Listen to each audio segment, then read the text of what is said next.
Hello everyone, welcome to our channel Nanak education point. Myself Heena Takkar. और आज का जो हमारा जो वीडियो रहने वाला है वो रहने वाला है कंप्यूटर एप्लीकेशन इन बिजनेस के most most most important question. और ये आपके 2026 के अंदर बहुत काम करेंगे। यानी कि अगर आप जून की तैयारी कर रहे हैं या फिर दिसंबर की तैयारी कर रहे हैं तो ये most most most important question आप ज़रूर करके जाएं। तो स्टार्ट करते हैं हम। टोटल हमारे 14 क्वेश्चन है, जिसमें से 9 वाला जो क्वेश्चन आप छोड़ सकते हैं जो पास होना चाहते हैं, शॉर्ट नोट वाला। बाकी आप करके जाएं और कोई भी 4 या 5 क्वेश्चन इनमें से करके जाके पास हो सकते हैं आप। तो सबसे पहला क्वेश्चन आता है computer network and types of computer. तो सबसे पहली बात आती है कि यहाँ पर जो है कंप्यूटर होता क्या है। तो देखो भाई, सबसे सिंपल लैंग्वेज में मैं समझाऊंगी और आपने ये सब्जेक्ट बहुत पहले ही पढ़ा होगा। कंप्यूटर नेटवर्क होता क्या है। तो देखो भाई, कंप्यूटर तो हम देख ही रहे हैं कि कंप्यूटर का कितना यूज़ है। और आज के टाइम पे विदाउट कंप्यूटर या फिर हम सोशल मीडिया के मुताबिक अगर देखें तो कुछ भी नहीं है अगर हम ये यूज़ नहीं करते तो। और कंप्यूटर नेटवर्क क्या है? कंप्यूटर नेटवर्क एक टाइप का ऐसा सिस्टम होता है, ठीक है, ऐसा सिस्टम है जिसके अंदर इन विच टू और more computer are connected together to share resources data and information. कहने का मतलब ये हुआ है यहाँ पर कि जो कंप्यूटर नेटवर्क है वो एक ऐसा सिस्टम है जिसमें दो या दो से ज़्यादा कंप्यूटर्स जो होते हैं वो कनेक्टेड होते हैं एक साथ और अपने रिसोर्स को, डेटा को, इंफॉर्मेशन को शेयर करते हैं। And these resources can include, जिसके अंदर फाइल्स होती हैं, प्रिंटर होता है, इंटरनेट कनेक्शंस होते हैं, एप्लीकेशन होता है। क्योंकि without internet connection we can't do anything. अगर इंटरनेट कनेक्शन नहीं है, आप गूगल पे या कुछ भी चीज़ सर्च नहीं कर पाओगे, क्रोम पे कुछ भी नहीं कर पाओगे। तो सोचो कि कितना ज़्यादा ज़रूरी है। प्रिंटर से आप प्रिंट निकाल सकते हो, स्कैन कर सकते हो डॉक्यूमेंट्स को, ठीक है। तो इस प्रकार से है इंटरनेट कनेक्शन और application. Networking allows communication between users and devices. यानी जो हमारा नेटवर्किंग होता है, ठीक है। अब नेटवर्किंग की मैं बात करूं यहाँ पर, ठीक है, तो नेटवर्किंग जो है वो अलाउ करता है कम्युनिकेशन की, हम एक दूसरे से कम्युनिकेट कर पाए between the users and devices, improving efficiency and collaboration in business and organization. देखो भाई, होता क्या है कि हमें ये जो सब्जेक्ट पढ़ाया जा रहा है, मैं काफ़ी डिटेल में भी कराऊंगी इसको, क्योंकि मैंने जब इसका वन शॉट कराया था तो बच्चों ने मुझसे कहा था कि मैम आपने जो है थोड़ा जल्दी करवा दिया था। बट जल्दी कुछ भी नहीं था उसके अंदर, उसमें बस यही था कि जो लास्ट टाइम पे जो रिविजन्स करते हैं उनके लिए बनाई गई वो वीडियो थी। बट मैं इसको थोड़ा सा लेंदी रखूंगी जितना मैं रख सकती हूँ, ताकि एंड मोमेंट पे रिवीजन भी हो जाए और अच्छे से चीज़ें क्लियर हो जाए और मैं कुछ अनदर एग्जांपल भी इसके अलावा भी आपको दे के समझाती रहूंगी। तो नेटवर्किंग क्या अलाउ करती है कि कम्युनिकेशन हो रहा है किसके, यूजर्स के बीच में, डिवाइसेस के बीच में, सो दैट एफिशिएंसी बढ़ती है, कोलैबोरेशन होता है। आपको पता है कि आज के टाइम पे नेटवर्किंग कितना ज़रूरी है, कम्युनिकेशन कितना ज़रूरी है, जिसकी वजह से कोलैबोरेशन हो पाती है। जिनके अच्छे फॉलोअर्स हैं और जिनके पास ओनली मनी है, फॉलोअर्स नहीं है, तो वो आपस में कोलैब कर लेते हैं कि पैसा हम लगाएंगे एंड देन हमारे को हमारा बिजनेस प्रमोट कर दें या इस प्रकार से। तो वो क्या है, कोलैबोरेशन में आता है, ठीक है। नेक्स्ट आता है कि भाई मेन एडवांटेज क्या है कंप्यूटर नेटवर्क के। क्योंकि कंप्यूटर का जो एक नेटवर्क होता है वो कोई छोटा मोटा नेटवर्क नहीं है, काफ़ी बड़े लेवल पे काम कर रहा है। अगर आज से हम 50 साल पहले की बात करें तो हमें पता नहीं था कि एआई इस तरीके से काम कर जाएगा, ठीक है। अभी मैं हाल ही में एक वीडियो देख रही थी इंस्टाग्राम पे, जिसमें कि खाना खाने वाली मशीन का मैं देख रही थी। एक लड़की जो है फ़ोन चला रही थी और उसको जो है एक मशीन खाना खिला रही थी और उसके बाद उसने बोला कि नहीं अब और भूख नहीं है। तो फिर वहाँ साइड में पड़ा टिश्यू पेपर उसको उठा के जो है वो उसका जो पकड़ा दिया था उसको कि भाई ये जो है अब मुँह साफ कर लीजिए, अब आपका हो गया है खाना, ठीक है। तो इस प्रकार से क्या है, मतलब टेक्नोलॉजी, रोबोटिक इस लेवल पे काम कर रहे हैं कि हमने कभी सोचा था कि इस लेवल तक हम जा पाएँगे, ठीक है। तो ठीक है, उसके फ़ायदे भी हैं, नुकसान भी है, ठीक है। वो एक अलग पॉइंट है।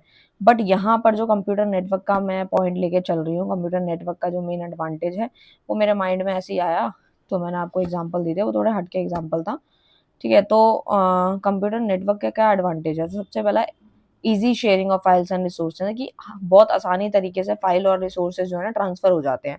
और फास्टर कम्युनिकेशन होता है, सेंट्रलाइज़्ड डेटा मैनेजमेंट होता है, कॉस्ट एफिशिएंसी होती है, डाटा की सिक्योरिटी होती है, क्योंकि डाटा बचा रहता है, आप पासवर्ड लगाओ, सिक्योरिटी लगाओ तो आपका कहीं भी नहीं जाएगा डेटा। तो इस टाइप से है। नेक्स्ट आता है type of computer network. Computer network के ना कुछ टाइप्स होते हैं, 4 टाइप यहाँ दिए गए हैं। एक होता है लोकल एरिया नेटवर्क, जिसे हम लैन भी बोलते हैं, cover a small area such as an office और स्कूल। छोटे एरिया को कवर जब करता है, जैसे कि ऑफिस स्कूल, तो उसे हम लोकल एरिया नेटवर्क कहते हैं। वहां पे लोकल एरिया के नेटवर्क का इस्तेमाल होता है, तो उसे हम लैन कहते हैं। मैन में क्या होता है, मेट्रोपॉलिटेशन एरिया नेटवर्क जो होता है, मेट्रो वाली। नेक्स्ट आता है मैन। मैन में आता है मेट्रो।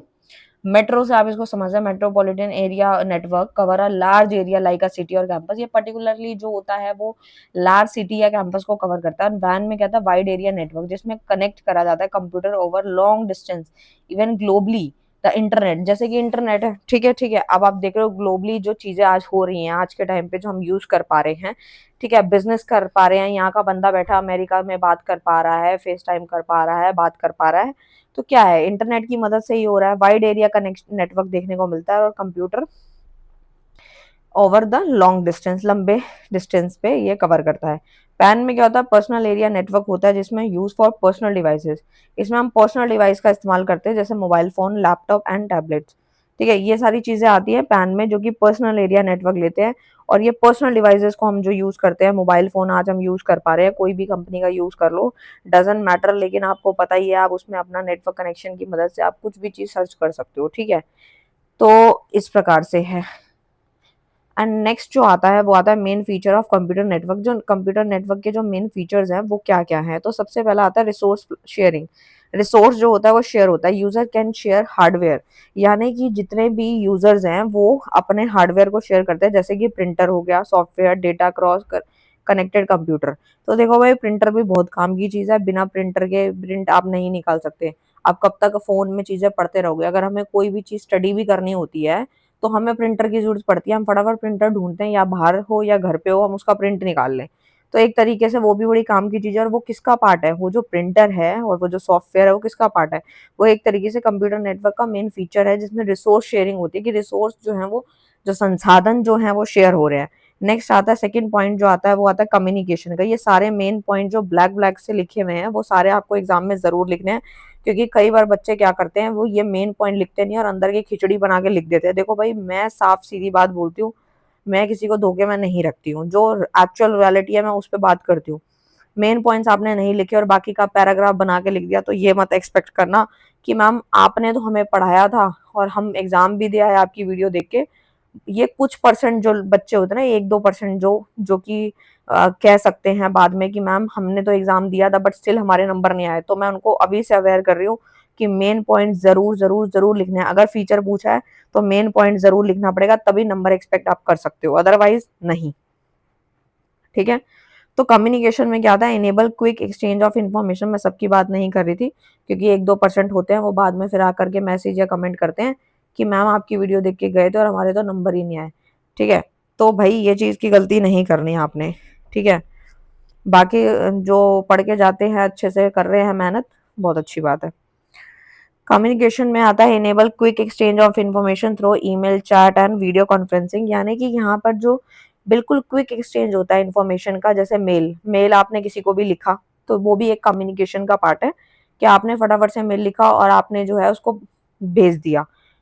चैट हो गई, ठीक है, वीडियो कॉन्फ्रेंसिंग हो गई, कम्युनिकेशन तुरंत हो रहा है, विद इन सेकेंड्स हो रहा है। अगर आज मैं अभी बैठे बैठे किसी से जो है मेल करना चाहती हूँ, फटाफट लिख के उसको भेज दूंगी, तो तुरंत उसको रिसीव भी हो जाएगा। ठीक है, तो ये भी क्या है, कंप्यूटर नेटवर्क का ही एक फीचर है। सेंट्रलाइज डेटा मैनेजमेंट में आता है, data can be store and manage from a central server for easy access and control. Centralize data management मतलब यहाँ पे एक तरीके से डेटा जो है उसको स्टोर किया जा रहा है, फिर मैनेज किया जा रहा है, किसकी मदद के द्वारा, सेंट्रल सर्वर के द्वारा, for any access and control. ठीक है, तो उसके बाद क्या आता है, स्केलेबिलिटी आता है, new devices and user can be added to the network easily without major changes. मतलब जो है वो नई नई डिवाइसेस हैं, जो यूजर्स हैं उनको जो है ऐड करना पड़ता है नेटवर्क, और इजीली हो जाता है बिना किसी मेजर चेंजेस के।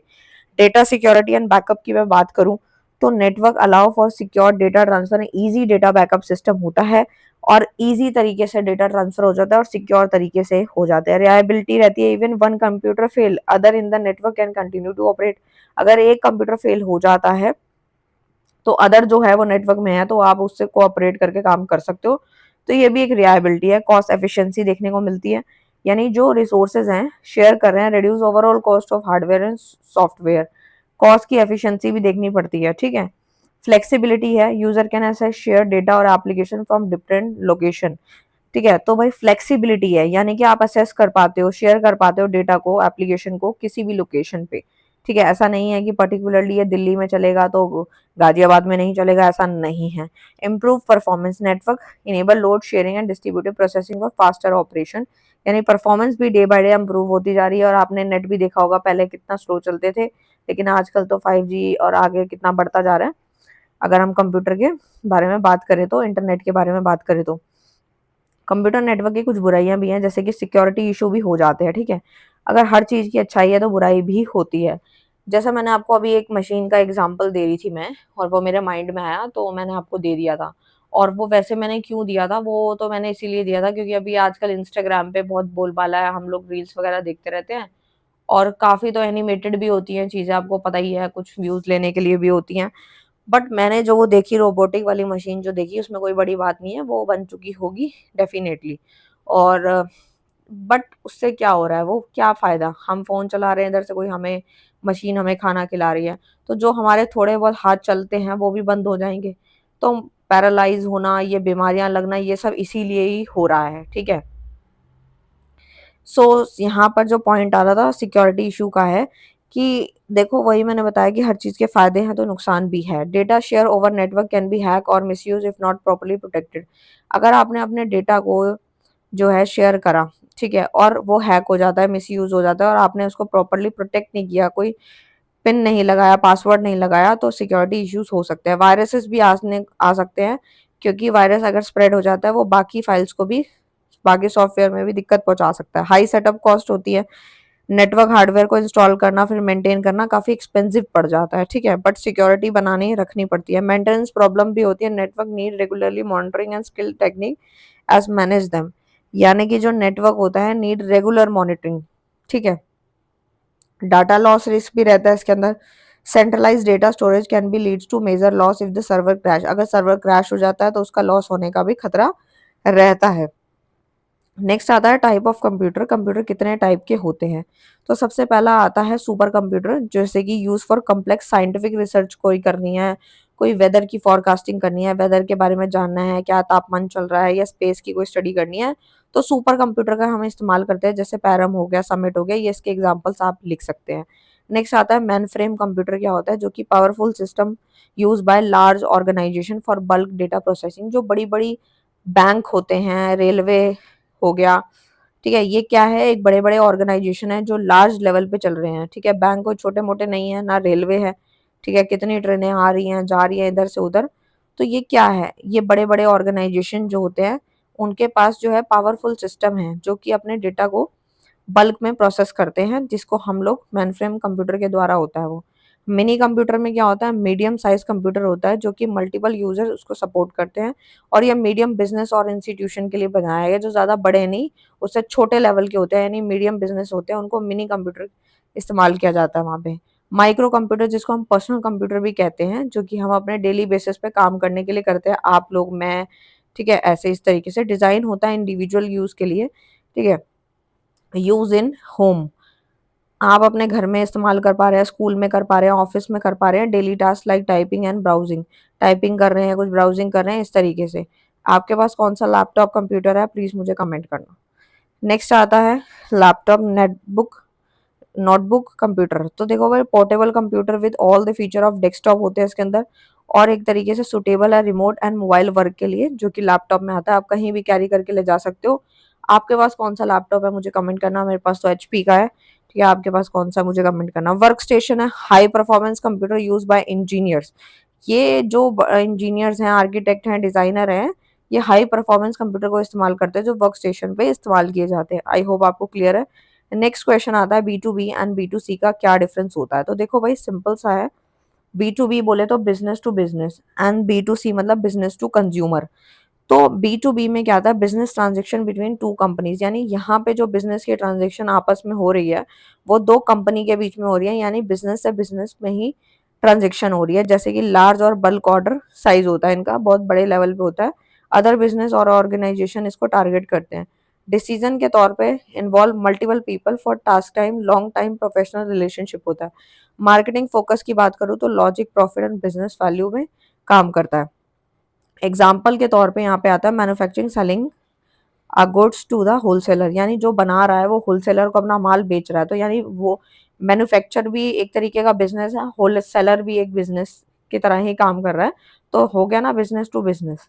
आई होप आपको क्लियर है। पेमेंट मेथड जो होता है वो क्रेडिट बेस पे होता है, डिलेड पेमेंट, क्योंकि यहाँ पर क्या होता है, जो बल्क में सामान लेते हैं उनकी उधारी चलती है। ठीक है। नेक्स्ट आता है B2C यानी बिजनेस टू कंज्यूमर होता है, जिसमें बिजनेस की ट्रांजेक्शन किसके बीच में होती है, कंपनी एंड कस्टमर के बीच में होती है। बिजनेस टू कंज्यूमर यानी कि टारगेट ऑडियंस इसके इंडिविजुअल कस्टमर होते हैं, इसमें इंडिविजुअल परचेज और स्मॉल लेवल पे ऑर्डर साइज होता है, कम ऑर्डर होता है। ठीक है। अब इसमें एग्जांपल है, जैसे कि रिटेलर ने अपना सामान जो है एंड कस्टमर को भेज दिया। इसमें आप स्टेशनरी का एग्जांपल समझो कि आपको पेन लेने थे तो आप स्टेशनरी पे गए, तो स्टेशनरी वाला था वो कौन है, रिटेलर था, जिसने अपने आप अपना जो माल है, जो पेन है वो आपको बेचा, तो यानी कि वो क्या है, B2C है, यानी बिजनेस टू कंज्यूमर है। ठीक है। इसमें इमीडिएट पेमेंट करी जाती है खरीदते वक्त, ऐसा नहीं है कि 4 महीने बाद पेमेंट होगी। नेक्स्ट क्वेश्चन आता है type of ratio, in short उनके लिए है जो कि समरी पढ़ना चाहते हैं। टाइप ऑफ रेशियो जो है, एक मिनट,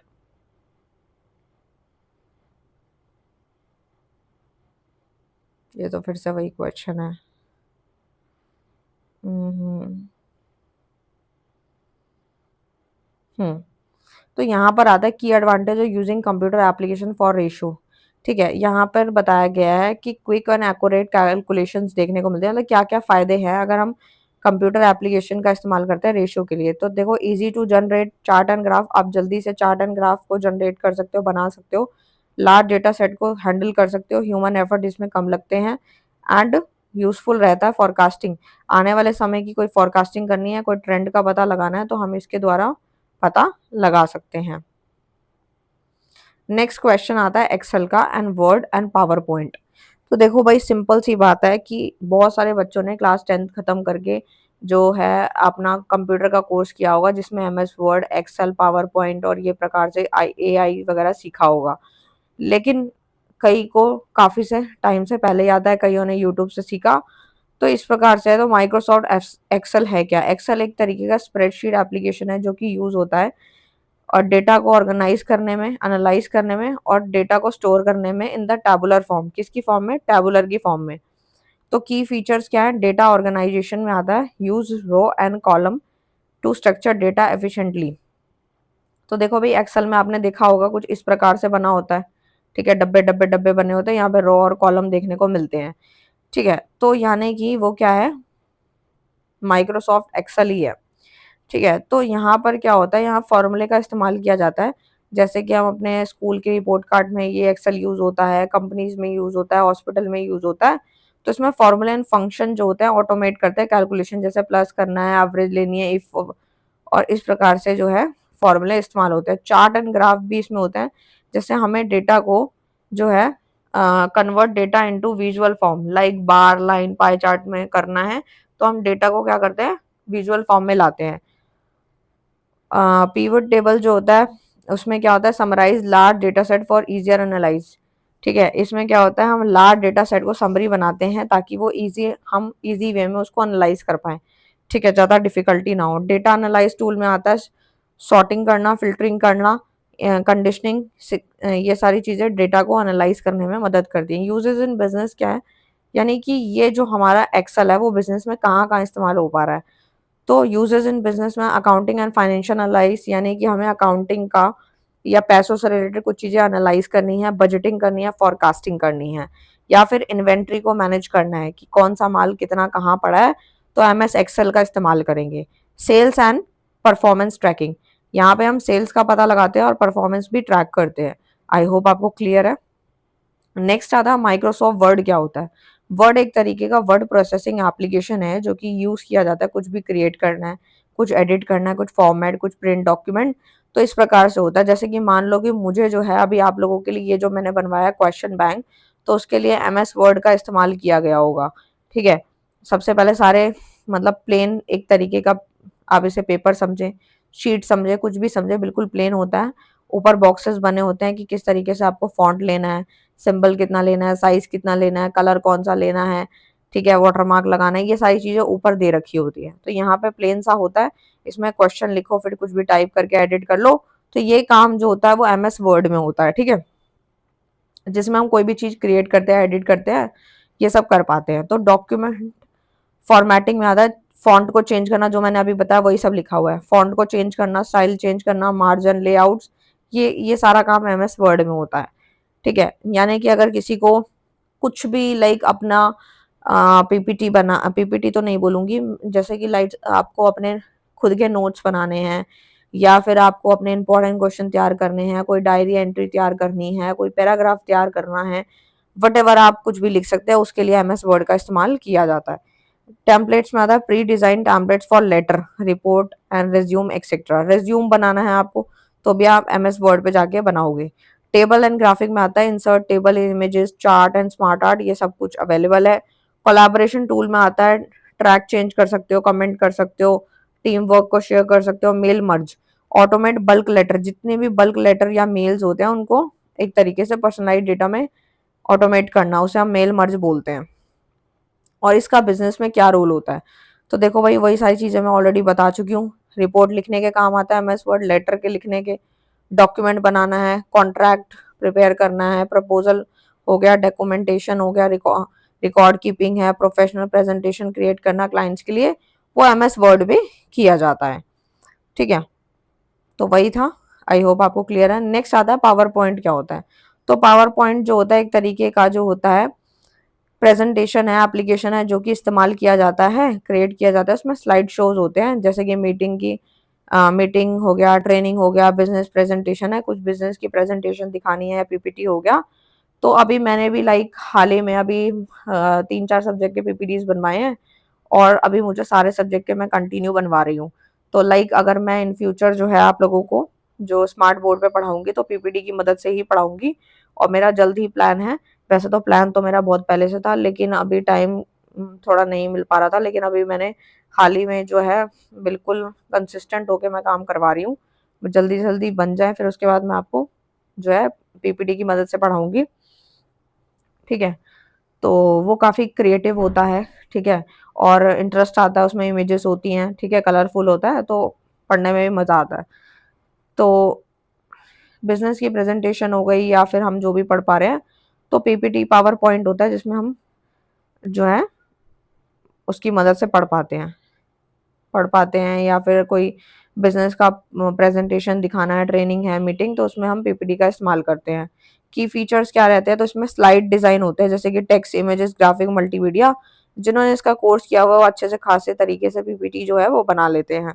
एनिमेशन एंड ट्रांजिशन होता है, मेक प्रेजेंटेशन विजुअल अपेयरिंग, यानी कि इसमें एनिमेशन डालना पड़ता है, ठीक है, ट्रांजिशन डालने पड़ते हैं, जैसे स्लाइड अपने आप आएगी, या फिर अगर हम गाना कोई लगाना चाहते हैं, ठीक है, तो उस प्रकार से। टैम्पलेट्स एंड थीम भी आता है इसके अंदर, जैसे प्री डिजाइन स्लाइड्स होती है प्रोफेशनल लुक्स के लिए, chart and smart art, visualize data, data को विजुअलाइज करता है, एंड कॉन्सेप्ट इफेक्टिवली। कोलैबोरेशन में आता है share and coedit presentation online. और बिजनेस में ये किस काम आता है, तो देखो भाई रिपोर्ट बनाने के काम आता है पावर पॉइंट, सेल को पिच करने के लिए, ठीक है, बढ़ाना है उसको, स्ट्रैटेजी बनाने के, एम्प्लॉय को कोई ट्रेनिंग देनी है तो PPT की मदद से उसको हम समझा देंगे, कोई वर्कशॉप हमें कंडक्ट करनी है, प्रेजेंटेशन, मार्केटिंग प्रेजेंटेशन हो गई, प्रोडक्ट का कोई डेमो दिखाना है, कॉन्फ्रेंस करनी है, तो PPT की मदद से ये होती है, पावर पॉइंट की मदद से हो जाती है। नेक्स्ट क्वेश्चन जो आता है वो आता है साइबर सिक्योरिटी का, DBMS का और RDBMS का। तो साइबर सिक्योरिटी क्या है, डेटाबेस मैनेजमेंट सिस्टम, और ये क्या है, रिलेशनल डेटाबेस मैनेजमेंट सिस्टम। तो देखो भाई ये होता क्या है, देख लेते हैं इसका एक बार डिफरेंस। तो पहले ना इसको हम थोड़ा शॉर्ट में समझ लेते हैं। शॉर्ट में ये है कि साइबर सिक्योरिटी का मतलब है कि डेटा को प्रोटेक्ट किया जा रहा है और सिस्टम को प्रोटेक्ट किया जा रहा है, उसको हम साइबर सिक्योरिटी बोलते हैं। DBMS में क्या होता है, डाटा मैनेज होता है, यानी डाटा को किस तरीके से मैनेज किया जाएगा वो DBMS बताता है। और RDBMS में क्या होता है, manage related data using table and relationship, यानी डेटा जो होता है मैनेज किया जाता है उस डेटा को जो कि यूजिंग टेबल्स एंड रिलेशनशिप, ठीक है, नहीं समझ आया, अब डिटेल में कराती हूँ आपको। देखो भाई, साइबर सिक्योरिटी समझो पहले। यहाँ पर हम कंप्यूटर सिस्टम को प्रोटेक्ट करते हैं, नेटवर्क को, data from cyber threat and attack. जो भी आज हम काम कर पा रहे हैं ऑनलाइन, आप देख रहे हो कितना फ्रॉड हो रहा है, कितनी दिक्कतें आ रही हैं। तो अगर हम अपने कंप्यूटर सिस्टम को प्रोटेक्ट करना चाहते हैं, साइबर थ्रेट या अटैक से बचाना चाहते हैं, तो उसके लिए जो है हमें क्या करना होता है, साइबर सिक्योरिटी के बारे में पता होना चाहिए। इसका मेन पर्पस क्या है? ये डेटा को सेफ्टी पहुंचाता है, प्राइवेसी पहुंचाता है, अनऑथराइज्ड एक्सेस को प्रिवेंट करता है, data protection and network security है। फॉर एग्जांपल जैसे कि फायरवॉल्स है, एंटीवायरस हम अपने फोन में लगाते हैं, एथिकल हैकिंग हो गई, इंक्रिप्शन हो गया, ये सारी चीजें जो है इससे हमें ये साइबर सिक्योरिटी बचाता है। ठीक है, रिलेशनशिप इसका नॉट एप्लीकेबल होगा एंड सिक्योरिटी एनालिस्ट होगा। इस प्रकार से आप लिख सकते हैं। नेक्स्ट आता है डीबीएमएस। डीबीएमएस की बात करूँ तो सॉफ्टवेयर यूज टू स्टोर, ये वो वाले सॉफ्टवेयर जिसको हम इस्तेमाल करते हैं, यूज करते हैं, ऑर्गेनाइज करते हैं एंड मैनेज करते हैं डेटा। यानी डेटा को पहले स्टोर करो, फिर ऑर्गेनाइज करो, फिर उसको मैनेज करो, तो वो किसका काम होता है? वो है हमारा डीबीएमएस का। इसमें मैनेज होता है डेटा एफिशिएंटली, डाटा स्टोर होता है, data store data in file, file की फॉर्म में ये ट्रांसफर होता है, मतलब स्टोर होता है। नेक्स्ट इसका एग्जांपल है माइक्रोसॉफ्ट एसएस हो गया, फाइल मेकर हो गया। तो ये स्मॉल बिजनेस और डेटा एंट्री ऑपरेशन में काम करता है। जबकि आरडीबीएमएस में क्या होता है? एडवांस फॉर्म ऑफ, ये एक तरीके से इसका एडवांस है किसका? डीबीएमएस का, जो कि डेटा को स्टोर करता है in table with relationship, table की फॉर्म में रिलेशनशिप के साथ, to manage data using relation table and ensure data integrity. जैसे कि इसका एग्जांपल है MySQL हो गया, Oracle हो गया, SQL हो गया सर्वर। ये काफी बड़े लेवल पे होते हैं एंड ये डेटा को स्टोर करते हैं स्ट्रक्चर टेबल की फॉर्म में, रो कॉलम की फॉर्म में। And database developer, IT professional इसके यूजर्स होते हैं।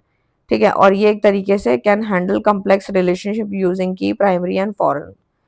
तो ये था इसका पूरा का पूरा डिफरेंस, जो कि मैंने आपको अच्छे से समझाया है।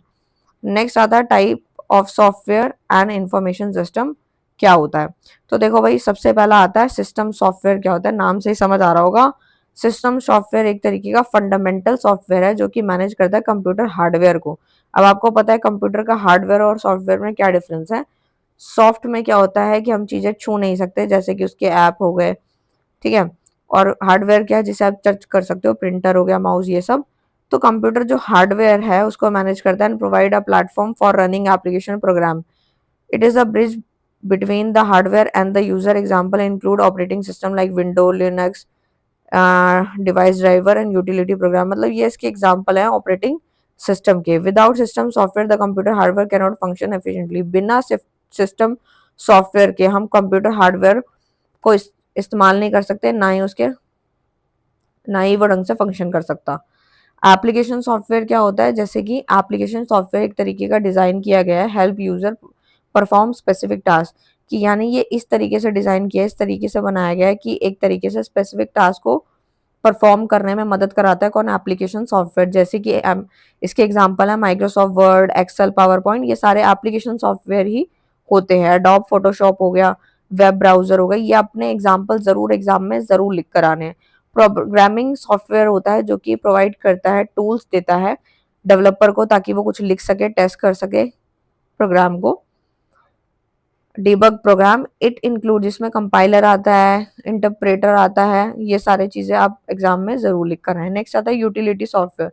यूटिलिटी सॉफ्टवेयर जो मदद करता है, मेंटेन करता है, ऑप्टिमाइज और प्रोटेक्ट करता है कंप्यूटर सिस्टम को, बचा के रखता है। जैसे कि क्लीन अप टूल होते हैं, बैकअप स्टोरेज हो गया कि आपका डेटा उड़ जाए तो आप पहले से बैकअप बना लो उसका, या फिर कोई ऐसा एंटीवायरस ले लिया, तो यूटिलिटी सॉफ्टवेयर है। ठीक है, मिडलवेयर में आता है। मिडलवेयर एक तरीके का ब्रिज होता है, एक्ट एज अ ब्रिज, ये ना ब्रिज की तरह काम करता है, जिसमें डिफरेंट सॉफ्टवेयर एप्लीकेशन और between an application the operating system काम करते हैं। जैसे कि इसका एग्जांपल है वेब सर्वर का, नाम सुना होगा आपने, मैसेज ब्रोकर का, ये सारे इसी के एग्जांपल हैं।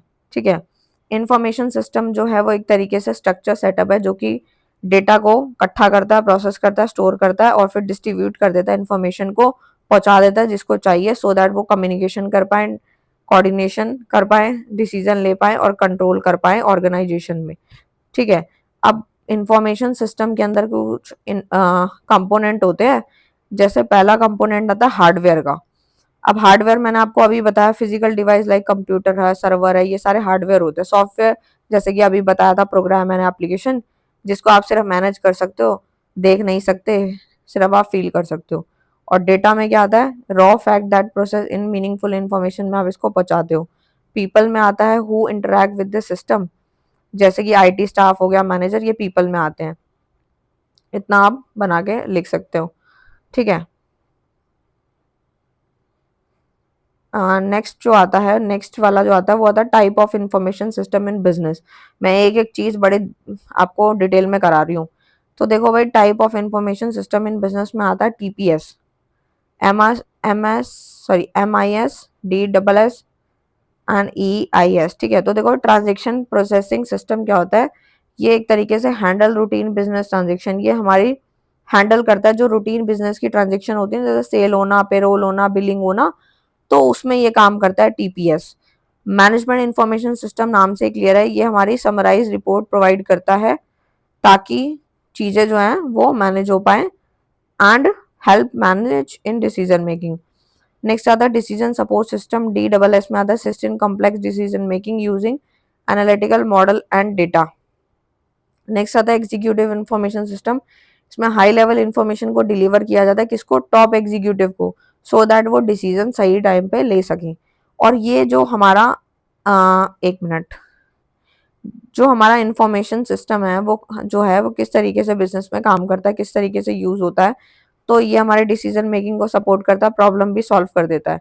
ऑपरेशनल एफिशिएंसी इससे बढ़ती है, कम्युनिकेशन कोलैबोरेशन फैसिलिटेट होता है, और रियल टाइम डेटा भी प्रोवाइड करता है ताकि हमारी परफॉर्मेंस हो सके सही। अब इसके अंदर होता क्या है, मेजरली जो इन्फॉर्मेशन की जो सिस्टम होता है वो हमारे को कई तरीके से काम करता है, और मेन ये कुछ पॉइंट तो सिमिलर है, आप बना के भी आराम से लिख सकते हैं।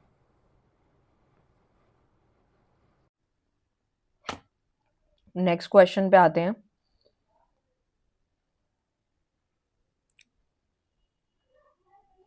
Operating system and web browser store file का डिफरेंस होता क्या है। तो इसमें से ज़रूरी नहीं है कि आपको डिफरेंस ही आएगा, इसमें से आपको जो है शॉर्ट नोट भी आ सकता है किसी दो का, या फिर एक का भी, या डिफरेंस भी आ सकता है। तो यहाँ पर जो है हम लोगों का ऑपरेटिंग सिस्टम जो ओएस है उसमें क्या क्या चीज़ें आती है। तो देखो भाई, सबसे पहला आता है कि इसका मीनिंग क्या है, ऑपरेटिंग सिस्टम का मीनिंग क्या है, वेब ब्राउजर का मीनिंग क्या है, एंड स्टोरेज फाइल जो होता है उसका क्या डिफरेंस है, मतलब क्या मीनिंग है। तो सबसे पहले ऑपरेटिंग ओएस की मैं बात करूं तो यहाँ पे आता है system software that manage computer hardware and software resources, यानी कि ये एक तरीके का ऐसा सिस्टम सॉफ्टवेयर होता है जो कि कंप्यूटर के हार्डवेयर को मैनेज करता है और सॉफ्टवेयर के रिसोर्सेज को भी मैनेज करता है, उसे हम ऑपरेटिंग सिस्टम कहते हैं। नेक्स्ट आता है वेब ब्राउजर। वेब ब्राउजर क्या होता है, एप्लीकेशन सॉफ्टवेयर जो कि इस्तेमाल किया जाता है एक्सेस करने में, डेटा को रिट्राइव करने में and view information to the internet. एक तरीके से ऐसा सॉफ्टवेयर है जो कि इस्तेमाल किया जाता है एसेस करने में, रिट्राइव करने में इंफॉर्मेशन जो है ऑन द इंटरनेट। तो वेब ब्राउजर है, आप कुछ भी चीज सर्च कर सकते हो, ठीक है। स्टोरेज फाइल में क्या होता है, डिजिटल फाइल जो होती है वो यूज करी जाती है। यहाँ पर लिखा है digital file is use to store data, यानी डेटा को स्टोर करना और information on the storage device, तो उसे हम स्टोरेज फाइल बोलते हैं, और नाम से ये चीजें समझ में आती हैं। पर्पस क्या है ऑपरेटिंग सिस्टम का, तो इसमें आता है platform for other software to run and manage system operation, यानी कि ये एक तरीके से प्रोवाइड कर रहा है, प्लेटफॉर्म प्रोवाइड कर रहा है other software to run and manage system operation. यानी ऑपरेटिंग सिस्टम एक तरीके का क्या है, आपको क्या प्रोवाइड कर रहा है, एक प्लेटफॉर्म प्रोवाइड कर रहा है फॉर अदर सॉफ्टवेयर, बाकी सॉफ्टवेयर के लिए, ताकि वो भी रन हो पाए, मैनेज हो पाए, तो वो ऑपरेटिंग सिस्टम में ही आते हैं। जैसे इसका एग्जांपल है विंडो हो गया, लिनक्स हो गया, एंड्रॉयड हो गया, ये सारे इसके एग्जांपल्स हैं। जबकि वेब ब्राउजर में क्या होता है, ये अलाउ करता है यूजर को ब्राउज करो, वेबसाइट्स आप चला सकते हो, ऑनलाइन कंटेंट ढूंढ सकते हो, इंटरैक्ट कर सकते हो, किसी के साथ भी कम्युनिकेशन कर सकते हो, वेब एप्लीकेशन कर सकते हो, किसकी मदद के द्वारा, वेब ब्राउजर के द्वारा, जिसमें Google Chrome, Mozilla and Firefox, Microsoft Edge ये सब आते हैं। जबकि स्टोरेज फाइल में क्या आता है, स्टोरेज फाइल में आता है आपका store data such as document को स्टोर करके रखना, इमेजेस को रखना, वीडियोस हो गई, एप्लीकेशन इंफॉर्मेशन हो गई, इसके एग्जांपल्स क्या हैं? तो देखो भाई, इसका एग्जांपल मैं बता देती हूँ आप लोगों को, किसका, स्टोरेज फाइल का। तो इसमें जैसे कोई पीडीएफ की फाइल आपने स्टोर करी, कोई इमेजेस, कोई वीडियो, वर्ड का कोई डॉक्यूमेंट है, एक्सेल की कोई शीट है, तो इस प्रकार से है। डिफरेंस तो इसमें काफी बड़ा दे रखा है, बाकी 3 मेजर थे जो मैंने आपको बताए हैं, अब बाकी आपको ऑटोमेटिक समझ आ जाएंगे। तो देखो, यूजर इंटरेक्शन में इसमें क्या होता है, डायरेक्ट और इनडायरेक्ट थ्रू एप्लीकेशन होता है। इसमें क्या होता है, direct through user interface for web browser. और इसमें क्या होता है, data when opening, saving and editing file, की आप जो है डेटा को डायरेक्ट आप इसको ओपन कर सकते हो, सेव कर सकते हो, एडिट कर सकते हो। तो इस प्रकार से है, ठीक है। डिपेंडेंस की बात करें या फिर हम फंक्शन की बात करें, तो इसमें हार्डवेयर को कंट्रोल किया जाता है, प्रोग्राम रन होते हैं, मेमोरी को मैनेज किया जाता है। और जबकि इसमें क्या आता है, डिस्प्ले वेब कंटेंट होता है और ये एक तरीके की एक्सटेंशन जो होता है उसको सपोर्ट करता है। और जबकि लास्ट वाले में क्या होता है, डिजिटल इंफॉर्मेशन को होल्ड करता है, सो दैट हम उसको पढ़ पाते हैं, एडिट कर पाते हैं, शेयर कर पाते हैं। क्योंकि अगर आपने कोई डॉक्यूमेंट तैयार करा, तो आप अगर आपने अभी बनाया उसको बाद में एडिट करना चाहते हैं, तो आप जो है वो किस में कर पाते हैं, स्टोरेज फाइल में करते हैं। वेब ब्राउजर में आप कुछ भी चीज सर्च कर लो, क्रोम पे जाओ, लैपटॉप ओपन करो, क्रोम में जाओ, अपना कुछ भी चीज सर्च कर लो, लाइक आपने कोई वर्ड का मीनिंग ढूंढना है, कोई प्रोनाउंसिएशन ढूंढनी है, तो आप किसकी मदद, वेब ब्राउजर। और ऑपरेटिंग सिस्टम मैंने आपको बता ही दिया, जैसे विंडो हो गया, एंड्रॉयड हो गया, ये सब आता है शॉर्ट में उनके लिए जिनको डिटेल में नहीं पढ़ना। नेक्स्ट आता है मेल मर्ज क्या होता है। तो मेल मर्ज मैंने ऊपर अभी आपको समझाया भी था, बट एक बार इसको डिटेल में समझ लेते हैं। तो मेल मर्ज एक तरीके का ऐसा फीचर होता है वर्ड प्रोसेसिंग के अंदर, जिसमें हम लोग क्या करते हैं, सॉफ्टवेयर प्रोसेस करते हैं, जैसे कि लाइक माइक्रोसॉफ्ट वर्ड हो गया, that allow user to create multiple personalize document हम बना सकते हैं। जैसे कि कोई लेटर बनाना है, कोई मेल है, कोई लेबल है, कोई एनवलप है, उसको हमने ना कंबाइन करना है, combine a standard template with a data source containing individual information. Mail merge नाम से ही समझ में आता है कि एक तरीके का ऐसा फीचर है ये हमारे पास, जिसमें हम वर्ड प्रोसेसिंग सॉफ्टवेयर का इस्तेमाल करते हैं इसके अंदर, और जो है अलाउ करते हैं बहुत सारे मल्टीपल पर्सनलाइज डॉक्यूमेंट जो है वो यूज कर पाते हैं। तो की कंपोनेंट क्या है मेल मर्ज के, सबसे पहला मेन डॉक्यूमेंट जो होता है इसके अंदर आता है the template document containing the text and place holder, like उसका नाम हो गया, उसका एड्रेस हो गया पर्सन का, या फिर इस प्रकार से जो होता है वो मेन डॉक्यूमेंट के अंदर आता है। उस टेम्पलेट के अंदर ये सारी चीजें टेक्स्ट में होती हैं।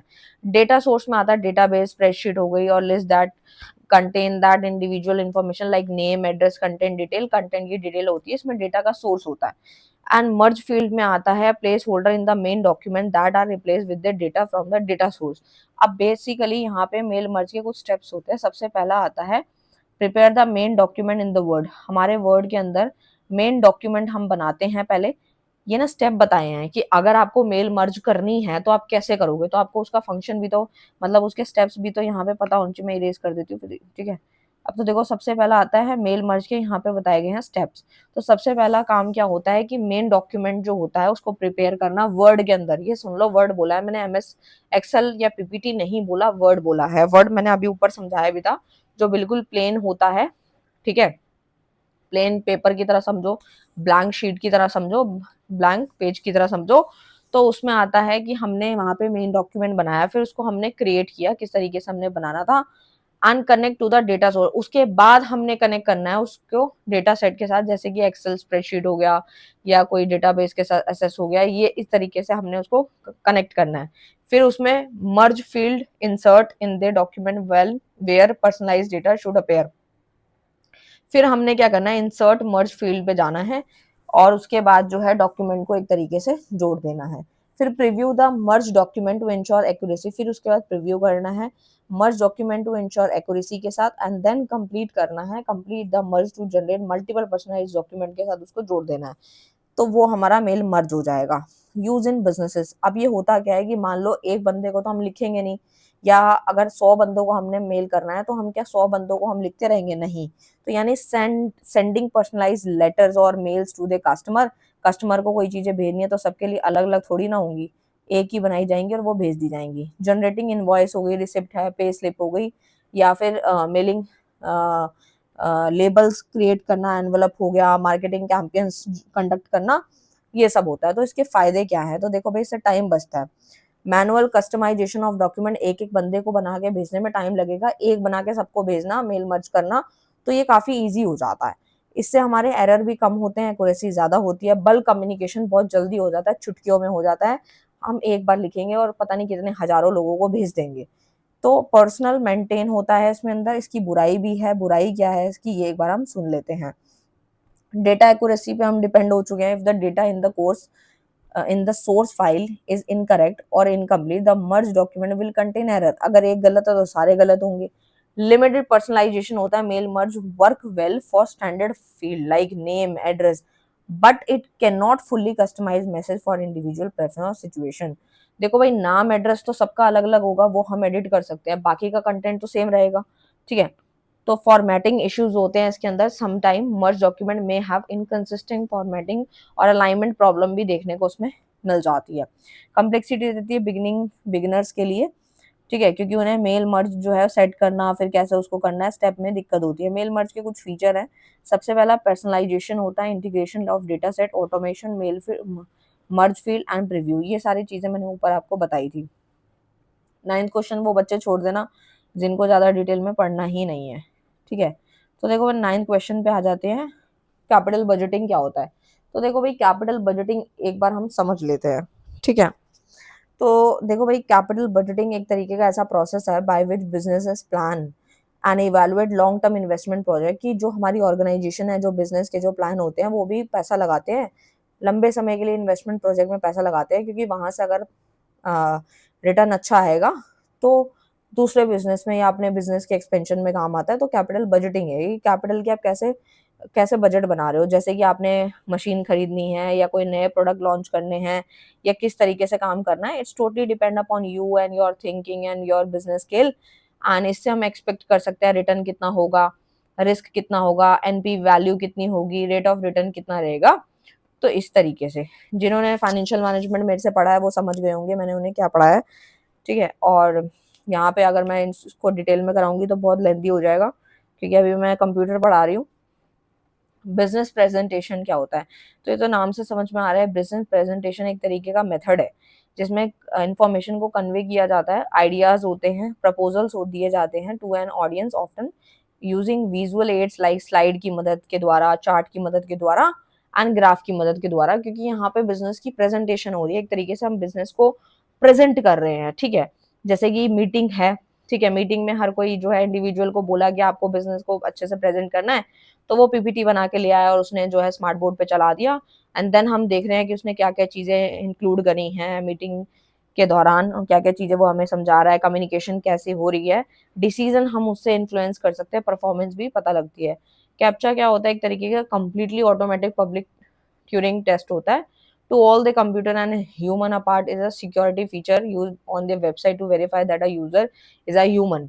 आप कोई भी चीज, जब आप कोई फॉर्म फिल करते हो तो आपको ये देखने को मिलता है, वहाँ लिखा होता है ना, कैपिटल लेटर में लिखा होता है, कभी स्मॉल में, कभी नंबर उसके साथ ऐड होते हैं, तो वो हमें लिखने पड़ते हैं। It prevent automated boot from assessing services by using taste like the text. वो लिखा आता है ना कि हम चेक कर रहे हैं कि you are not a robot and you are actual a human being. तो इस प्रकार से वो चेक करता है। चेक बॉक्स वेरिफिकेशन है। एंटरप्राइज रिसोर्स प्लानिंग ईआरपी जो होता है वो क्या होता है? तो ये एक तरीके का इंटीग्रेटेड सॉफ्टवेयर सिस्टम है जो कि मैनेज करता है streamlines core business process such as finance, human resource, supply chain, manufacturing. नाम से समझ में आ रहा है, रिसोर्स की प्लानिंग, जो संसाधन है एक व्यक्ति के पास कौन कौन से संसाधन होते हैं, जैसे कि पैसा है उसके पास रिसोर्सेज है, जैसे कोई मशीनरी है या कोई कंप्यूटर है, कोई लैपटॉप है, कोई सप्लाई चेन है, कोई मैन्युफैक्चरिंग की चीज है, तो वो सारी चीजें रिसोर्स में आती हैं। तो वो किस तरीके से उसकी प्लानिंग करता है अपने इंटरप्राइज को लेके, तो वो हमारी इंटरप्राइज रिसोर्स प्लानिंग कहलाता है। फॉर एग्जाम्पल साप हो गया और एकल हो गया, ये सारी चीजों की मदद के द्वारा हम इसको कर पाते हैं। डिजिटलाइजेशन जो होता है वो एक तरीके का ऐसा प्रोसेस है जिसमें हम जो क्या करते हैं, एनालॉग इन्फॉर्मेशन को कन्वर्ट करते हैं, ठीक है, करते हैं, प्रोसेस करते हैं। एंड डिजिटल फॉर्म जो होते हैं सर्विसेज के, वो भी इसमें आते हैं, जैसे कि इससे हमारी एफिशिएंसी बढ़ती है, ऑटोमेशन फैसिलिटेट होता है, ऑनलाइन सर्विसेज हम दे पाते हैं। डिजिटलाइजेशन आप देख रहे हो आजकल हर चीज डिजिटलाइज है, हम घर बैठे बैठे तुरंत पेमेंट कर पाते हैं और कम्युनिकेशन कर पा रहे हैं बिजनेस के रिगार्डिंग, स्टोरेज कर पा रहे हैं डेटा की, सब कुछ तो कर पा रहे हैं। तो वो किसकी मदद के द्वारा? जो आज डिजिटलाइजेशन आज हम देख रहे हैं। नेक्स्ट आता है इक्वेशन एडिटर एंड ट्रैकिंग। क्या होता है? इक्वेशन एडिटर एक तरीके का टूल है word processor like Microsoft Word that allow user to create and format mathematical equation and symbol, कि आपके पास इतनी कैपेबिलिटी है इक्वेशन एडिटर जो है उसमें आप क्या कर पाते हो, उसमें आप एक ऐसा टूल आपको प्रोवाइड किया गया है वर्ड प्रोसेसर के अंदर जिसमें आप चीज़ों को जो है ट्रैक कर पा रहे हो, ठीक है। या फिर यहाँ पर जो यहाँ पे मेंशन्ड है जैसे कि आप फॉर्मेट बना पाते हो मैथमेटिकल इक्वेशन का, सिंबल का, और ट्रैक चेंजेस में आता है the feature the multiple user monitor edit हो गया, कमेंट कर पाते हो, तो ये सारी चीजें आप कर पाते हो और जो कि बहुत ईजी भी है। नेक्स्ट क्वेश्चन आता है, 10th क्वेश्चन है हमारा अब plastic money and IT security का। तो plastic money refers to the credit card. देखो प्लास्टिक मनी क्या है, एक तरीके का पैसा तो है लेकिन वो कार्ड की फॉर्म में है, आपको कैश कैरी नहीं करना, डेबिट कार्ड, क्रेडिट कार्ड या फिर कोई अनदर कार्ड भी हो सकता है, ये कैशलेस ट्रांजेक्शन होती है। इसका पर्पस क्या है, फाइनेंशियल ट्रांजेक्शन जो है वो कन्वीनियंट है without any cash, financial tool है, पेमेंट मेथड है, डेबिट क्रेडिट कार्ड आप लिख सकते हो, प्रीपेड कार्ड लिख सकते हो, और इसको आप जो है एटीएम से जाके विड्रॉल भी कर सकते हो, और साथ ही साथ जो है directly use by individual for transaction, और एक तरीके से हम बैंक पे जो है डिपेंड है और फाइनेंशियल इंस्टीट्यूशंस पे। नेक्स्ट आता है आईटी सिक्योरिटी। आईटी सिक्योरिटी में हम लोग क्या करते हैं, मेजर करते हैं, involve major and practices to protect consumer, यानी कि एक तरीके से कंप्यूटर जो है वो प्रोटेक्ट हो पा रहे हैं आईटी सिक्योरिटी की मदद के द्वारा, जैसे कोई साइबर थ्रेट है, अटैक हो रहा है या फिर कोई ये सारी चीजें हो रही है, उससे हमें आईटी सिक्योरिटी बचाता है। एक तरीके से सेफगार्ड इंफॉर्मेशन सिस्टम है, डिजिटल एसेट फ्रॉम थ्रेट, हमारी चीजों को बचाव करता है प्रोटेक्टिव मैनर में, जैसे कि for example firewall, antivirus, encryption, password, मैंने ऊपर पढ़ाया था वही सारी चीजें, क्योंकि आजकल साइबर क्राइम बहुत बढ़ गए हैं और इन सब से निपटने के लिए आईटी सिक्योरिटी मैनेज करता है, और इसके लिए आईटी प्रोफेशनल मैनेज करते हैं, इसको बताते हैं indirectly by the all system users. In short आप पढ़ सकते हैं। नेक्स्ट वाला क्वेश्चन काफी इंपॉर्टेंट है और कई बार घुमा फिरा विरा के पूछा जाता है कि एआई क्या होता है और एनिमेशन होता क्या है। तो देख लेते हैं कि अब और कितने क्वेश्चन हमारे अभी बचे हैं। तो देखो भाई एआई क्या होता है। तो देखो भाई एआई जो है वो आर्टिफिशियल इंटेलिजेंस है, एक तरीके का ब्रांच ऑफ कंप्यूटर साइंस है जो कि इनेबल करता है मशीन को, सॉफ्टवेयर को, ताकि यहाँ पर ह्यूमन इंटेलिजेंस जो है वो इंसान जो है उसका दिमाग ना लगे और रोबोट जो है वो काम कर दे या फिर मशीनें अपना काम कर रही हैं। एआई सिस्टम एक तरीके से परफॉर्म कर रहा है टास्क को, जो कि जिससे हम सीख भी पा रहे हैं, वो रीजनिंग भी कर पा रहा है, प्रॉब्लम भी सॉल्व कर पा रहा है, लैंग्वेज भी समझ पा रहा है, डिसीजन भी ले पा रहा है, तो ये सारा एआई है। एआई जो है वो learning, AI system can learn data from improve over time machine learning. हम क्या कर रहे हैं, जैसे आने वाले समय में हमने देखा कि कोई प्रोफेशनल हमें ना पढ़ा के एक रोबोटिक मशीन हमें पढ़ा रही है, तो यानी कि उसने ह्यूमन को रिप्लेस कर दिया, मशीनें आ रही हैं, ह्यूमन रिप्लेस। तो रीजनिंग भी कर पा रहा है AI, ability to analyze information and make decision. आज आप चैट जीपीटी से कोई क्वेश्चन पूछ पाते हो तो एआई की मदद के द्वारा जो है आप कर पा रहे हो, जेमिनाई है, एआई है, तो इससे आप सारी चीजें कर पा रहे हो, प्रॉब्लम भी सॉल्व कर रहा है आपकी और चीजों को समझ भी रहा है, आपकी जो आंसर मांग रहे हो, जो वीडियो, जो फोटो आप मांग रहे हो वो दे भी रहा है। एप्लीकेशन इन बिजनेस, ठीक है, तो कस्टमर सर्विस जैसे चैटबॉट हो गया, एंड फ्रॉड को डिटेक्ट करना बैंक के अंदर, रिपीटेटिव टास्क ऑटोमेशन करना, तो ये सारी बिजनेस में मदद करते हैं एआई। तो इसके फायदे क्या है, देखो एफिशिएंसी, प्रोडक्टिविटी तो बढ़ ही रही है, ह्यूमन एरर कम हो रहा है, इससे इंसान को अपना दिमाग लगाने की जरूरत नहीं है, जैसे एलेक्सा है, सिरी है, आईबीएम हो गया, गूगल असिस्टेंट हो गया, ये सारे सारे एआई हैं जो आपकी चीजों को समझ रहे हैं, आपका जवाब दे रहे हैं, आपका समाधान कर रहे हैं और आपको ज्यादा दिमाग और हाथ पैर चलाने की जरूरत नहीं है। लेकिन लेकिन लेकिन इसकी बुराइयां भी हैं, ये हाई कॉस्ट होता है, developing and implementing AI system is expensive.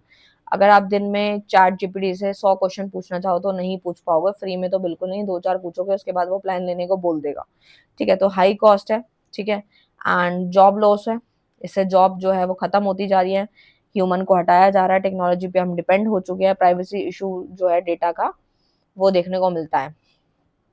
Animation क्या है, एनिमेशन एक तरीके का प्रोसेस है जिसमें हम क्या करते हैं, creating the illusion of the movement by displaying a sequence of image, drawing, model in rapid succession. It is widely used in movie advertisement, जो मूवी आती है या फिर कोई एड आती है, कोई वेबसाइट है, कोई बिजनेस की प्रेजेंटेशन है, उसमें एनिमेशन देखने को मिलता है, जैसे कार्टून की फॉर्म में हम कैसे भी उसको बना सकते हैं, वो बोलेगा ऐसे प्रेजेंट करेगा कि जैसे इसकी ये एक्चुअल आवाज है, तो ये सारे एनिमेशन 2D 3D की मदद से हो रहा है 2D एनिमेशन में आता है flat 2 dimensional graphic with movement होता है, जैसे कार्टून शो हो गया, एक्सप्लेनर वीडियो हो गया, कुछ एक्सप्लेन करना है, 2D है। 3D एनिमेशन में क्या आता है, ये रियलिस्टिक लगता है एंड 3 डायमेंशनल ग्राफिक मॉडल होता है जिसके अंदर मूवी लाइक टॉय स्टोरी हो गई, प्रोडक्ट डेमोन्स्ट्रेशन हो गया, इस तरीके से बनाया जाता है तो आपको लगेगा बिल्कुल रियल है ये, जबकि वो 3D एनिमेशन होता है।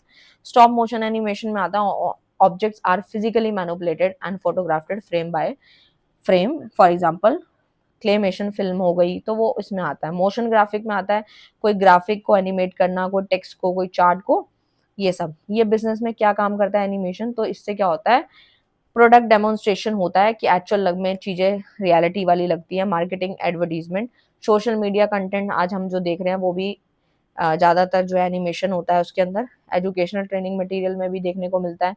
इसके कुछ फायदे हैं, जी हाँ बिल्कुल हैं। ये जो complex ideas easy to understand, एक तरीके से उसको इजी बना देता है, क्रिएटिव बना देता है, इनोवेशन होती है इसमें, इस फीचर्स वो या आप ऊपर से बना के लिख सकते हो। नेक्स्ट क्वेश्चन जो आता है वो था file management and money management, and then फिर एक और डिफरेंस है, फिर एक और क्वेश्चन है, ठीक है। तो देखो भाई फाइल मैनेजमेंट क्या होता है, तो फाइल मैनेजमेंट जो होता है और मनी मैनेजमेंट, तो फाइल मैनेजमेंट में होता है हम क्या करते हैं यहाँ पर जो ऑर्गेनाइज करना, स्टोर करना, फाइल को मेंटेन करना, डॉक्यूमेंट को मेंटेन करना, वो फाइल मैनेजमेंट है, ठीक है। तो यहाँ पर जो होता है एक तरीके से सिक्योरिटी पर्पस होता है, क्योंकि हम यहाँ पे खुद ही फाइल को मैनेज कर रहे हैं, डेटा को, डॉक्यूमेंट को, रिकॉर्ड को, वही सारे पॉइंट्स है एक्सप्लेन करे हुए हैं इन्होंने, ठीक है। जो कि इसको यूज कौन करता है, एम्प्लॉय यूज कर पाता है, स्टूडेंट यूज कर पाता है। और जो मनी मैनेजमेंट है, यानी कि हम पैसों का यहाँ पे मैनेजमेंट कर रहे हैं, प्लानिंग कर रहे हैं, कंट्रोलिंग कर रहे हैं, मॉनिटरिंग कर रहे हैं फाइनेंशियल रिसोर्सेज जो हमारे पास हैं, सो दैट हमारे बिजनेस के गोल जो है वो पूरे हो जाएं। हम बजट बनाते हैं, अकाउंटिंग का सॉफ्टवेयर है, स्प्रेडशीट है, फाइनेंशियल प्लानिंग टूल्स है, ये सारे मनी मैनेजमेंट में आते हैं। और इसका यूजर कौन है, हम इंडिविजुअल हैं, बिजनेस भी इसको इस्तेमाल करता है, ऑर्गेनाइजेशन भी इसको इस्तेमाल करती है, ताकि उनकी फाइनेंशियल प्लानिंग अच्छी हो, क्योंकि पैसों को अगर वो ढंग से मैनेज करेगा तो डेफिनेटली गोल्स तो अचीव डेफिनेटली हो जाएंगे, ठीक है। नेक्स्ट आता है DBD, data protection directive and GDPR, general data protection regulation, ठीक है। एक बार देख लेती हूँ कितने क्वेश्चन है टोटल। तो 14 क्वेश्चन है टोटल।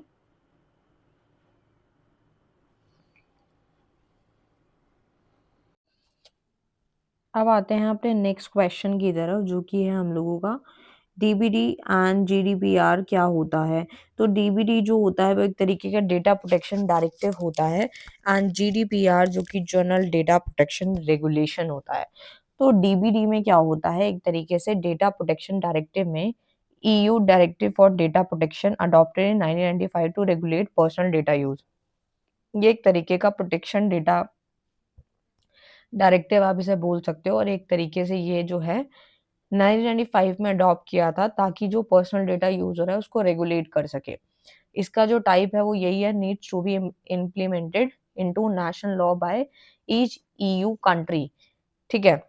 एंड उसके बाद आता है कि focus mainly on personal data, यानी जो हमारे पर्सनल डेटा पे ये फोकस करता है, processing with in EU member states, ठीक है। कंप्लायंस रिक्वायरमेंट में आता है कि फ्लेक्सिबिलिटी अलाउ करता है मेंबर्स के लिए, स्टेट इन इम्प्लीमेंटेशन, ये डीबीडी में आता है।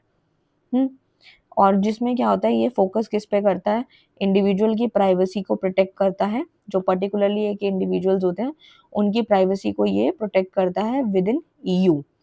और जबकि हमारा सेकंड आता है जीडीपीआर, जो होता है जर्नल डेटा प्रोटेक्शन रेगुलेशन होता है, उसमें आता है ईयू रेगुलेशन इंट्रोड्यूस हुआ था 2018 में, to strengthen and unified data protection, ताकि जो हमारा डेटा है उसको हम यूनिफाई कर सके, स्ट्रेंथन कर सके। एंड इसका टाइप कैसा होता है, डायरेक्टली एप्लीकेबल होता है ये EU country without national legislation. और इसके अंदर आता है हाई फाइन्स जो होते हैं वो लगते हैं up to 4% of global annual turnover, और इस तरीके से। एंड इसका फोकस किस पे रहता है, तो स्ट्रॉन्गर प्राइवेसी ये प्रोवाइड करता है, accountability, transparency, data breach reporting पे ये काम करता है, ठीक है। ये भी डाटा प्रोटेक्शन ही है और ये भी वही है, लेकिन दोनों में फर्क है। ये 1995 में इंट्रोड्यूस हुआ था, तो ये 2018 में हुआ था, और ये काफी अच्छे लेवल पे काम करता है, इसमें ब्रॉडर स्कोप हो है, ये इसका ग्लोबली इसको अप्लाई किया जाता है हर एक ऑर्गेनाइजेशन में, क्योंकि डेटा काफ़ी सारा होता है तो ये सारी चीज़ें लेनी पड़ती हैं, इनसे बचाना पड़ता है क्योंकि हमारा डेटा लीक ना हो जाए। अगर लीक हो जाएगा तो सब कुछ वेस्ट हो जाता है। नेक्स्ट जो आता है, ये एक बार देख लेते हैं। ये ना एक्चुअली शॉर्ट में लिखा हुआ है, 1 मिनट। अच्छा ये उसका था, ठीक है। ये हमारा लास्ट क्वेश्चन है 14 वाला। डेटा मॉडल क्या है, डेटा डिपेंडेंट क्या होता है। तो देखो भाई डेटा मॉडल क्या होता है। तो डेटा मॉडल जो होता है एक तरीके से कॉन्सेप्चुअल फ्रेमवर्क है जो कि डील करता है, डिफाइन करता है हाउ डेटा स्टोर, कैसे आप डेटा को स्टोर करोगे, ऑर्गेनाइज करोगे, मैनेज करोगे डेटाबेस के अंदर। इसमें स्ट्रक्चर को स्पेसिफाई किया जाता है, रिलेशनशिप को किया जाता है, ताकि यूजर को जो है इजी तरीके से उसको यूज कर पाए और मैनिपुलेशन ना हो। तो डेटा मॉडल्स के कुछ फीचर्स है। सबसे पहला structure, relationship, constraint, abstraction, consistency, तो ये सब आता है। तो स्ट्रक्चर में आता है कि हाउ डेटा इज ऑर्गेनाइज, ये डिफाइन करता है डेटा मॉडल, जिसमें टेबल पता चलते हैं, फील्ड रिलेशनशिप के बारे में पता चलता है। एंड रिलेशनशिप में आता है show how different data entities are connected, कि अलग अलग जो डिफरेंट डेटा की जो एंटिटीज होती हैं कैसे कनेक्ट होने वाली है, वो डेटा मॉडल बताएगा। कंस्ट्रेंट में आता है रूल सेट किए जाते हैं फॉर डेटा इंटीग्रिटी, प्राइमरी की हो गया, यूनिक वैल्यूज हो गया, ये सब आता है। एब्स्ट्रैक्शन में आता है provide a simplified view of for complex data for easier understanding, जो बड़े बड़े डेटा होते हैं, कम्प्लेक्स टाइप का डेटा होता है, उसको सिंपल वे में ला के खड़ा करता है ताकि हमें इजीली समझ आए कौन डेटा मॉडल, ठीक है। और कंसिस्टेंसी तो आपको पता है फॉलो करनी होती है। डेटा मॉडल के कुछ टाइप होते हैं। सबसे पहला होता है हायरार्कियल मॉडल, ठीक है। अब मैं एक एक टॉपिक को आपको काफी डिटेल में करा रही हूँ सो दैट आपको अगर टॉपिक कहीं से भी घुमा फिरा के आए तो आप कर पाओ। अगर आपसे डेटा मॉडल के बारे में कुछ भी पूछे तो आपको आना चाहिए, आपको पता होना चाहिए, और मैं फीचर तो सब में करा ही रही हूँ, उससे मेरिट डिमेरिट भी बनेंगे। हायरार्कियल मॉडल होता है क्योंकि डेटा ऑर्गेनाइज होता है ट्री लाइक स्ट्रक्चर की तरह, पेरेंट चाइल्ड रिलेशनशिप यहाँ देखने को मिलता है। नेटवर्क मॉडल होता है डेटा स्टोर जो हो रहा है in record connected through link के द्वारा कनेक्ट हो रहा है इस तरीके से। रिलेशनल मॉडल जो होता है डेटा स्टोर हो रहा है टेबल की फॉर्म में विद रो एंड कॉलम, है ना। एंटिटीज रिलेशनशिप में आता है कि मॉडल जो है represent data as entities, attribute, relationship, ये सब। और ऑब्जेक्ट ओरिएंटेड मॉडल में आता है डेटा को कंबाइन करता है, उसको मेथड जो है वो बताता है, और इसका क्या यूज है बिजनेस में, तो वही डेटा को स्टोर करना, डेटाबेस डिजाइन को सिंपल करना, कंसिस्टेंसी फॉलो करना, और बेटर डिसीजन मेक करना, ठीक है। फीचर्स आप ऊपर ऊपर से बना सकते हो। नेक्स्ट आता है डेटा इंडिपेंडेंस क्या होता है। तो डेटा इंडिपेंडेंस एक तरीके की एबिलिटी है to modify the database schema at one level without affecting the schema of application program at the next level. यानी कि नाम से समझ में आ रहा है डेटा इंडिपेंडेंस, यानी कि ये कहना चाहता है कि अगर आपने कोई न्यू फील्ड या कोई टेबल ऐड ऑन करना है बिना किसी अल्टरिंग एप्लीकेशन के तो आप कर पाओगे, ठीक है। For example adding a new column in a table without affecting existing query और रिपोर्ट, यानी बिना किसी एग्जिस्टिंग क्वेरी के या रिपोर्ट के आप नया कॉलम ऐड कर सकते हो टेबल के अंदर बिना किसी को इफेक्ट किए, बिना किसी एग्जिस्टिंग क्वेरी को इफेक्ट किए। तो वो डेटा इंडिपेंडेंस होता है, वो लॉजिकल डेटा इंडिपेंडेंस होता है। नेक्स्ट आता है फिजिकल डेटा इंडिपेंडेंस, जिसमें क्या होता है ability to change the physical storage. यहाँ पर इसके पास ऐसी एबिलिटी है जो फिजिकल स्टोरेज को चेंज कर सकती है डेटा के, जैसे कि स्टोरेज फॉर्मेट हो गया, इंडेक्सिंग हो गया। जैसे for example moving data to a new storage device और changing indexing method without affecting user query, यानी कि हम यहाँ पे इंडेक्सिंग को चेंज कर पाते हैं बिना किसी यूजर क्वेरी को इफेक्ट किए। जैसे कि इसके फायदे क्या हैं, मेंटेनेंस जो होती है कम हो जाती है, प्रोग्रामिंग एफर्ट कम हो जाता है, एंड स्केबिलिटी जो होती है वो सपोर्ट होती है, एंड सिस्टम अपग्रेड होते हैं। बिजनेस में इसका क्या इस्तेमाल है, तो सबसे पहला तो यही आता है कि ये बिजनेस को अपग्रेड करने में मदद करता है, स्मूथ ऑपरेशन में मदद करता है, इस तरीके से। फीचर वही आप ऊपर से जो मैंने आपको मीनिंग समझाया उससे आप बना सकते हैं। सो इस प्रकार से था, ये रहा पूरा का पूरा जो मैंने काफी डिटेल में कराया है, एक एक वर्ड एक एक चीज अच्छे से समझाई है। वीडियो अच्छा लगे तो लाइक करें, शेयर करें, कमेंट करें। Thank you.